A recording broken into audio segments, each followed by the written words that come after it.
मेरा नाम डॉक्टर रामदास भारती है और आज जो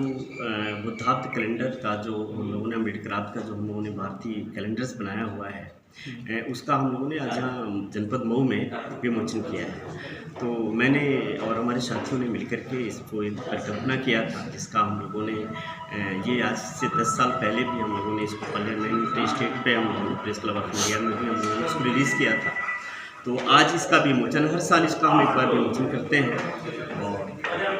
इस कैलेंडर के माध्यम से आज जो विमोचन हुआ, आज हमारे जितने भी अतिथिगण हैं इसके माध्यम से। और सबसे पहले तो आज जो कल हमारा 14 अप्रैल है और 14 अप्रैल की पूर्व संध्या पे अर्थात जो भारतीय नव वर्ष है, हम लोगों का जो नया साल एक हम लोगों ने शुरू किया था बुद्धाब्द और अम्बेडकराब्द, जो हमारा एक ईस्वी सन जो सन चला है, इसके आधार पे हमारा जो आज पूरे संध्या है यानी एक दिन पहले का, तो पहले तो इसके माध्यम से आप सबके माध्यम से पूरे देशवासियों को इस भारतीय नव वर्ष जो हमारा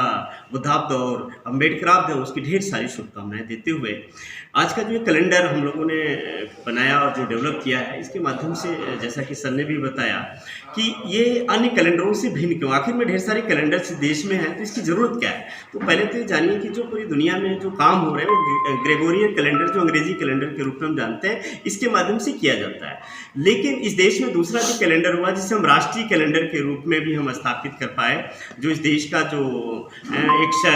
विक्रम संवत और शक संवत के रूप में जो स्थापित हुआ। दूसरा, अन्य भी जो धर्म के लोग हैं अपने अपने नाम पे वो चलाते हैं। तो हम लोगों को लगा कि इस देश का जो राष्ट्रीय कैलेंडर है, अंतर्राष्ट्रीय कैलेंडर, लेकिन वास्तव में भारत के रहने वाले हैं और उनके हमारे भारतीय कैलेंडर्स की ज़रूरत है जो अंधविश्वास से परे हो, जो आस्था तो हो लेकिन इस बात का गुंजाइश हो कि उसमें तर्क हो, इस बात की गुंजाइश हो कि उसमें वैज्ञानिकता हो और मानव हित में हो, खगोलीय आधार पे हो। तो इन सारी चीज़ों को लेकर के हमने इस कैलेंडर का निर्माण किया, क्योंकि एक इस देश में ऐसा समाज है जो शुभ अशुभ नहीं मानता। इस कैलेंडर की भी ये विशेषता रही कि इस यहाँ कोई दिन शुभ अशुभ नहीं है, बल्कि कोई भी संस्कार किसी समय आवश्यकता उपलब्धता के आधार पर किए जा सकते हैं। तो पहली बात कि इस कैलेंडर से हम खगोलीय घटनाओं को चिन्हित कर रहे हैं, दूसरी बात हम वैज्ञानिकता को और तार्किकता को महत्व दे रहे हैं, और तीसरी सबसे बात है कि कोई गरीब बेचारा है और वो इसी समय करेगा ये संस्कार, ऐसा नहीं है, बल्कि वो अपनी क्षमता के अनुसार कोई संस्कार कर सकता है। तो मानवीय आधार पे भी ये उपयोगी है कि इस कैलेंडर को मानव आम जन तक फैलाया जाए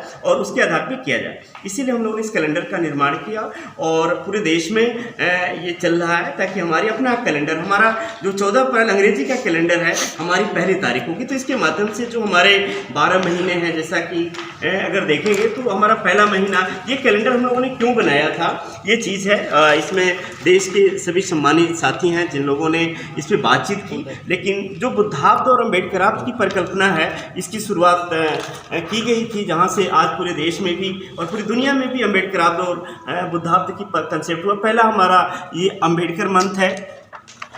दूसरा हमारा बुद्ध है, तीसरा कबीर है, चौथा साहू जी अच्युतानंद है, पांचवा नारायण काली है, तो नारायण गुरु और आयन काली को लेकर के छठवां पेरियार है, और सातवां हमारा कैलेंडर जो है ये है अशोक का। फिर आठवां हमारा महीना ये बिरसा मुंडा का है, नौवां सावित्री का है, 10वां हमारा महीना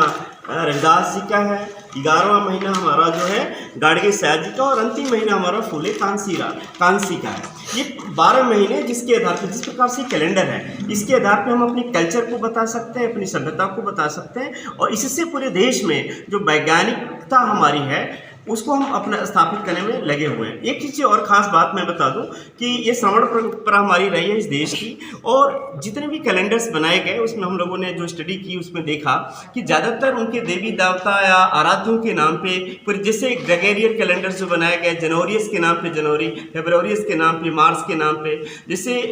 मार्च हिंदू धर्म को अगर देखा जाए विक्रम संवत शक संवत, तो चैत्रा भगवान राम को कहा जाता है और उनके नाम पे चैत्र बड़ा,